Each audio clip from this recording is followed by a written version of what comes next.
الرحمن الرحیم ایاک نعبد و ایاک نستعین۔ جیسے آپ سب لوگ جانتے ہیں کہ مسلسل کوشش کے بعد جو میرے قانونی اور آئینی راستے ہیں وہ مسلسل میں اپنا رہا ہوں، اور یہاں پر جو ہے آج میری 5ویں دفعہ ہے۔ اس سے پہلے صبح ہم نے ہائی کورٹ اسلام آباد کے چیف جسٹس صاحب سے ملنے کی بھی کوشش کی، لیکن 1.5 گھنٹہ انتظار کے بعد جو ہے ان سے ہماری ملاقات نہیں ہو پائی، اور اس کے بعد جو ہے میں یہاں آیا، اور یہاں پھر جو ہے یہ کہہ رہے ہیں کہ اجازت نہیں ہے اور آپ نہیں مل سکتے، تو آج پھر ملنے نہیں دیا گیا۔ تو آج یہ سب کچھ جو ہے آپ دیکھ رہے ہیں، اس نظام کو، اس سسٹم کو میرے لیڈر، میرے قائد جناب عمران خان صاحب نے پہلے ہی ایکسپوز کر دیا تھا، لیکن کچھ لوگوں کے دماغ پر دھول پڑ گئی تھی۔ وہ ہمیشہ یہ الزام لگاتے تھے کہ یہ چڑھائی کرتے ہیں، وہ ہمیشہ یہ الزام لگاتے تھے پاکستان تحریک انصاف پر کہ یہ احتجاجی سیاست کرتے ہیں، لیکن جب سے میں آیا ہوں میں مسلسل جو دھول پڑی ہوئی تھی ان کی دماغ پر وہ صاف کرنے کی کوشش کر رہا ہوں، اور آج بھی آپ اس کا عملی نمونہ دیکھ چکے ہیں۔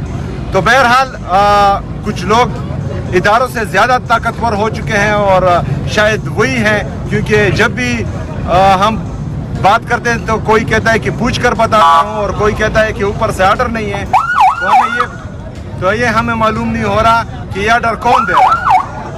شکریہ۔ سہیل صاحب یہ بتائیے گا، آپ بات کرتے ہیں جمہوریت کی، آپ بات کرتے ہیں آئین کی، بہت اچھی بات ہے، لیکن جو سیاسی معاملات ہیں وہ مذاکرات سے حل کیے جاتے ہیں۔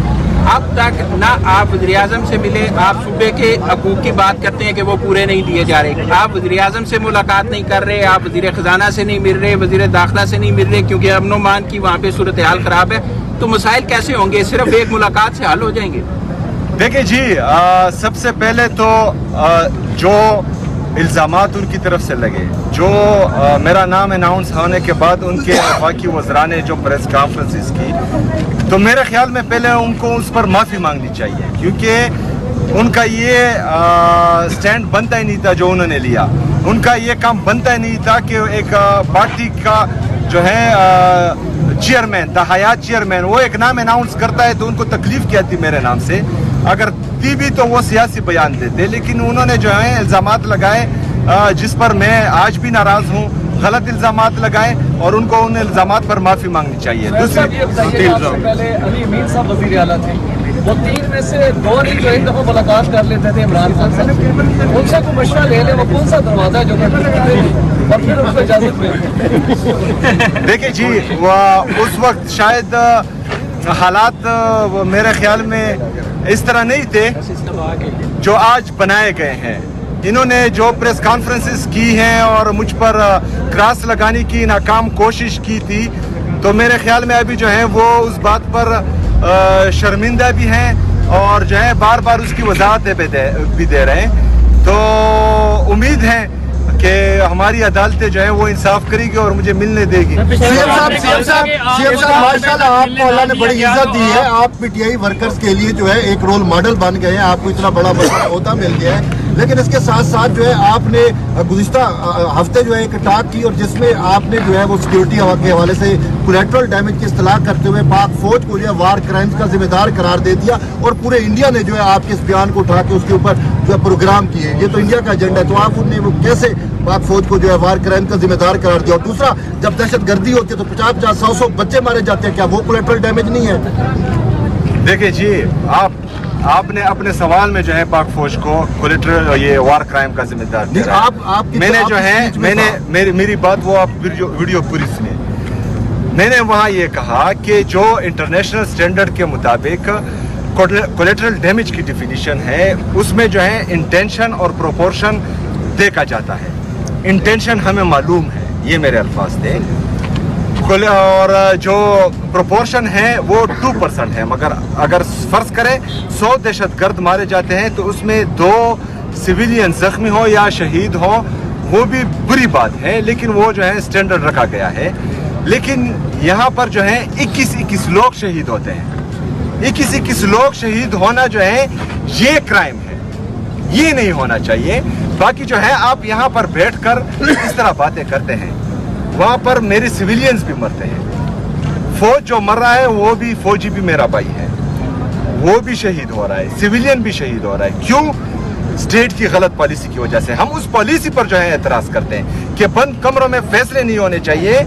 जो स्टेक होल्डर्स हैं खैबर पख्तूनख्वा के, जहां पर जो है ये चीजें चल रही हैं, उनको एतमाद में लेना चाहिए। आप मिलिट्री ऑपरेशन की बात कर रहे हैं, आपको पता है मिलिट्री ऑपरेशन जो है उससे तकलीफ कितनी होती है, दर्द कितना होता है, आपको इस चीज का एहसास है? मुझे है, मैं देख चुका हूँ, मुझ पर बीत चुकी है। मैंने अपने खानदान के 10-10 लाशें जो हैं इन हाथों से उठाई है। सिक्योरिटी फोर्सेस जब हम लाशें उठाते थे तो ऊपर से हम पर फायरिंग करते हैं, वो नज़ारे हम देख चुके हैं। हम अपनी मस्जिद शहीद देख चुके हैं, हम जो है अपने घर उजड़े हुए देख चुके हैं। हमने अपनी औरतों को जो है नंगे सर, हमारी औरतें कबायली औरतों के बारे में आप पूछें, उनका सर का बाल जो है वो अपना भाई भी नहीं देख सकता था। वो नंगे पाँव जो है सड़कों पर फिर रही थी जब उनको घरों से निकाला गया। वो चीजें हम देख चुके हैं। हम ये भी देख चुके हैं कि हमारी मस्जिदों में ये सिक्योरिटी फोर्सेस जो हैं वो कुत्ते बांधते थे। जब हम जाते थे हम कहते थे कि ये मस्जिद की तौहीन है, तो वो कहते थे कि ये कुत्ते और आप जो है ये एक ही बात है। मतलब उसके बाद भी आप हमारी ज़र्फ देखें, हमारा दिल देखें कि हमने कितना बड़ा दिल किया हुआ है। हम फिर भी कहते हैं कि फौज भी हमारी, मुल्क भी हमारा। आप यहाँ से बोल देते कि मिलिट्री के ऑपरेशन के कंसिक्वेंसेस का आपको पता है? आपके मेरे लोगों के दर्द का पता है कि इससे दर्द कितना होता है?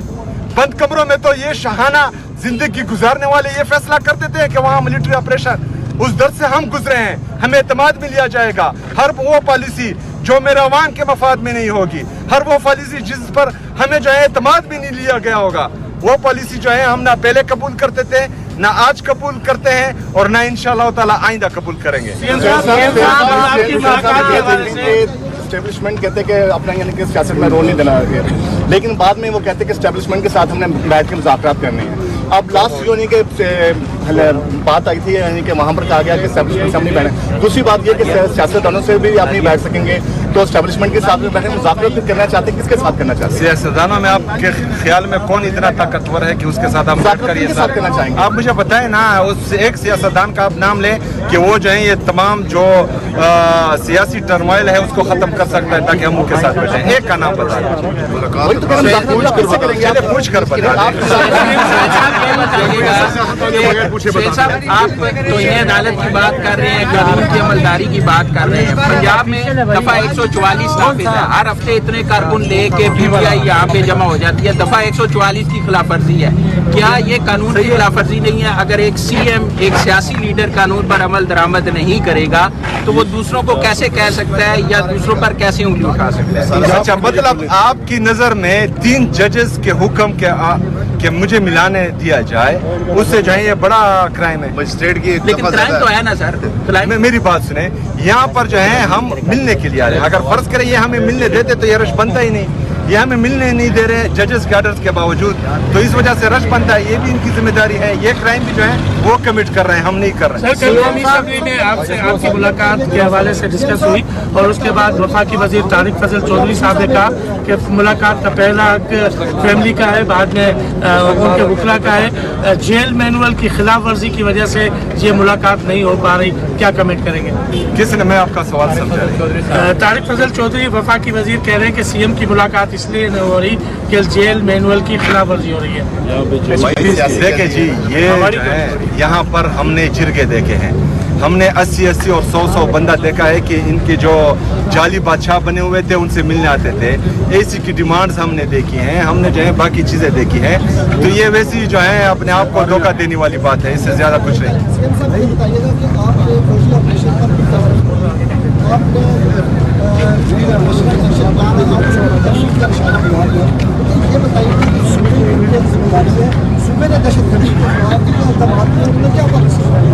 देखिए जी, सुबह को किसी चीज में एतमाद में नहीं लिया गया था। पहली बात, जब इन दहशतगर्दों को दोबारा आबाद किया जा रहा था तो आप इस तरह करें कि माइक उठाएं और वहां पर जो है जाएं कबायली अजला में, वहाँ के मशरान से पूछे कि आप लोगों ने किसके साथ जरगे किए थे और कौन आपको इस बात पर कायल कर रहा था कि इनको हम दोबारा यहाँ आबाद करते हैं।